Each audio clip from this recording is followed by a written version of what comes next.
स्वागत है दोस्तों आपका अपने परिवार में। तो कैसे आप लोग? उम्मीद करते हैं कि अच्छे होंगे, स्वस्थ होंगे, मस्त होंगे। तो हम पिछले वीडियो में बताए थे कि टेंस कितने प्रकार के होते हैं, इसका कितने प्रकार हैं, जिनमें से हम लोग ने सिंपल प्रेजेंट टेंस का अफर्मेटिव रूल और इसका पहचान और बनाने का नियम भी देख लिए थे। आज हम लोग देखेंगे कि सिंपल प्रेजेंट टेंस का नेगेटिव रूल क्या है और कैसे बनाया जाता है और किस प्रकार से बनाएंगे, सभी के बारे में देखते हैं। देखिए, सिंपल प्रेजेंट टेंस का नेगेटिव इसका रूल होता है सब्जेक्ट प्लस डू या डज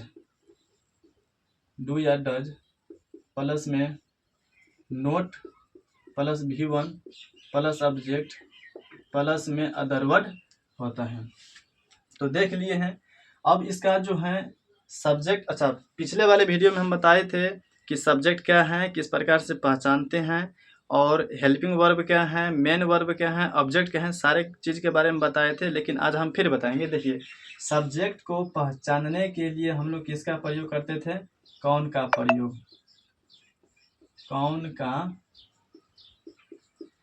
प्रयोग। सब्जेक्ट को पहचानने के लिए कौन का प्रयोग। इसके बाद जो आता है डू डज। कौन चीज? डू डज है। डू डज का प्रयोग हम लोग किस प्रकार से करेंगे? यदि सब्जेक्ट सिंगुलर है तो हम लोग डज का प्रयोग करेंगे, यदि सब्जेक्ट प्लूरल है तो डू का प्रयोग करेंगे। अब बात आता है कि सब्जेक्ट सिंगुलर किसे कहते हैं, सब्जेक्ट प्लूरल किसे कहते हैं। तो चलिए उसके बारे में बताते हैं। यदि सब्जेक्ट देखिए, यहाँ पर पहले लिख लीजिए, यदि सब्जेक्ट सिंगुलर है तो डज का प्रयोग। इसके बाद यदि सब्जेक्ट प्लूरल है तो डू का प्रयोग करेंगे। अब बात मेन ये होता है कि सब्जेक्ट प्लूरल कौन है और सिंगुलर कौन है, यही है ना। तो चलिए बताते हैं। सिंगुलर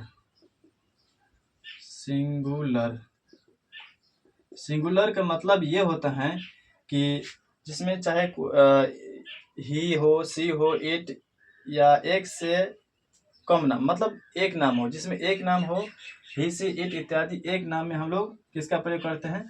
तो डू का प्रयोग, डज का प्रयोग करते हैं। ही, सी, इट एक नाम में डज का प्रयोग। इसके बाद सब्जेक्ट सिंगुलर में अब सब्जेक्ट प्लूरल में हम लोग you, we, I, they, those, etc और एक से अधिक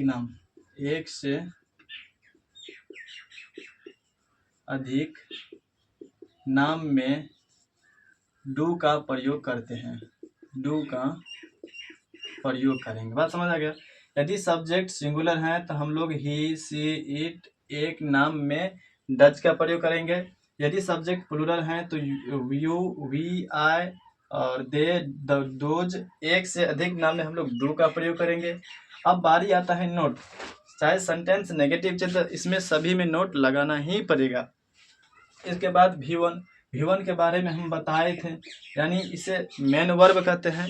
कहने के मतलब इसे क्रिया कहते हैं। वाक्य में मतलब जो काम हो रहा है उसी को हम लोग क्रिया कहते हैं। और इसे पहचानेंगे कैसे? V1 को पहचानने के लिए हम बताए थे जिसके अंत में ना लगाइए, है ना, अंत में ना का प्रयोग करिए, अंत में ना का प्रयोग करेंगे।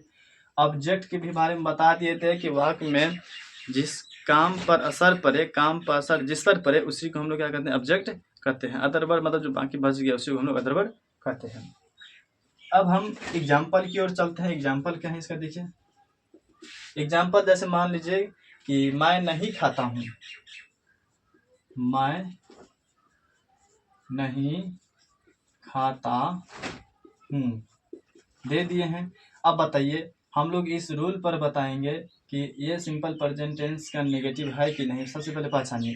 देखिए लास्ट में क्या है, ता और है, मतलब तो और हाँ मिल गया, तो कहने का मेरा मतलब ये है कि सिंपल प्रेजेंट टेंस का ये वाक्य है।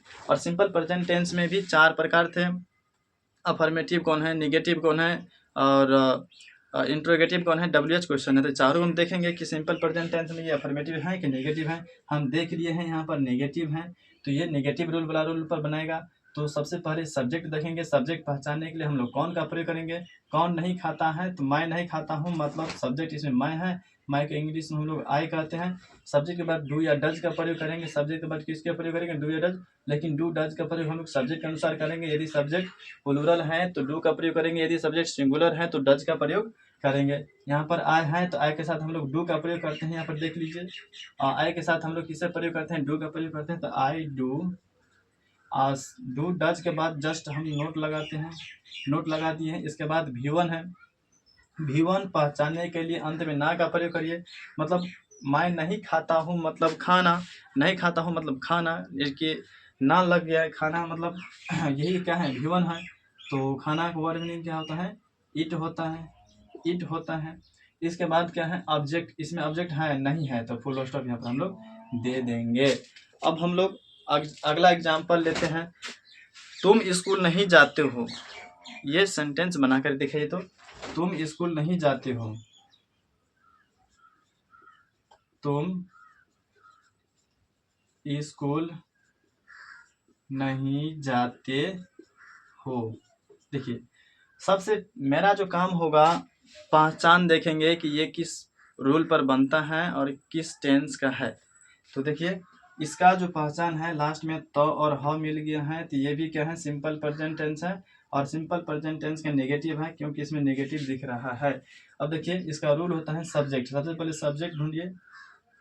तुम स्कूल जा रहे, सॉरी तुम स्कूल नहीं जाते हो, कौन स्कूल नहीं जाते हैं, तो तुम इसमें क्या हो गया, सब्जेक्ट, तुम हम लोग क्या करते हैं, यू, और यू के साथ डू का प्रयोग करते हैं, तो डू। और इसके बाद नोट लगाइए, नोट का प्रयोग करिए। और इसके बाद V1 क्या है, नहीं जाते हैं मतलब जाना, जाना का हम लोग क्या करते हैं, गो, और कहीं पर जाते हैं तो टू लगाते हैं, कहाँ, स्कूल ना, school SCHLL, school full stop हो गया। अब एक बात और है, यहाँ पर डू नोट के जगह हम लोग डंट भी लिख सकते हैं, यानी कि DON' लगा सकते हैं, ठीक। और अगला नंबर हम एग्जांपल देते हैं, मेरी गाय दूध नहीं देती है, मेरी गाय दूध नहीं देती है। तो देखिए अगला क्वेश्चन है, मेरी गाय दूध नहीं देती है। इसमें भी पहचानिए कि ये किस टेंस का है। देखिए लास्ट में तो और ह मिल गया है, ये भी सिंपल प्रेजेंट टेंस का ही वाक्य है। और देखिए इसका नेगेटिव है, तो सिंपल प्रेजेंट टेंस का क्या है, नेगेटिव है, तो नेगेटिव रूल पर बनेगा। तो इसका जो रूल होता है, सब्जेक्ट प्लस डू या does plus note plus V1 plus subject plus other word होता है। तो सबसे पहले सब्जेक्ट प्रयोग करिए, कौन दूध नहीं देता है, मेरी गाय, कौन दूध नहीं देती है, तो मेरी गाय ना, मेरी गाय का क्या होता है, मैं कौ, मैं कौ। अच्छा, मैं कौ के साथ हम लोग किसका प्रयोग करेंगे, डू का कि डज का, मेरी गाय है, मेरी गाय मतलब कहने का मतलब सिर्फ मेरे टा गाय है ना, तो इसमें हम लोग किसका प्रयोग करेंगे, डज का प्रयोग करेंगे, डज। माई डज, यहाँ पर डजंट का भी प्रयोग कर सकते हैं, लेकिन हम अलग करेंगे, माई कौ डज नोट। इसके बाद V1 का प्रयोग करेंगे, देता है मतलब देना, देना का हम लोग क्या कहते हैं, गिव कहते हैं, गिव। इसके बाद ऑब्जेक्ट क्या, मतलब मेरी गाय क्या देती है, क्या का प्रयोग करने के लिए हम बताए थे ना, ऑब्जेक्ट पहचानने के लिए क्या का प्रयोग करेंगे, तो इसमें क्या का प्रयोग करेंगे, मेरी गाय क्या देती है, दूध ना, इसका ऑब्जेक्ट क्या हो गया, दूध, तो क्या लिख देंगे, मिल्क। और कुछ बचा देखिए तो नहीं ना बचा, तो मेरी गाय दूध नहीं देती है, तो इसका हम लोग सीधा सीधी कर सकते हैं कि my cow does not give milk, are you understand, समझ गए जी। तो ये है नेगेटिव रूल। अब हम इसके बाद देखेंगे सिंपल प्रेजेंट टेंस का इंट्रोगेटिव रूल क्या है, जिसे हम लोग यस नो क्वेश्चन भी कहते हैं। इसके बाद WH क्वेश्चन भी देखेंगे, तो ये सिंपल प्रेजेंट टेंस का रूल पूरा तरह से खत्म हो जाएगा। इसके बाद हम लोग देखेंगे कि प्रेजेंट प्रेजेंट कंटिन्यू टेंस का रूल देखेंगे। इसके बाद हम लोग अगला इसी प्रकार से टोटल हमारे हिसाब से कहा जाए तो टेंस में 72 गो रूल हैं। 72 गो रूल पढ़ लीजिए, टेंस में कहीं पर किसी भी प्रकार की दिक्कत नहीं होगा। तो चलिए रहने देते हैं, इतना ही रहते हैं इस वीडियो में। धन्यवाद।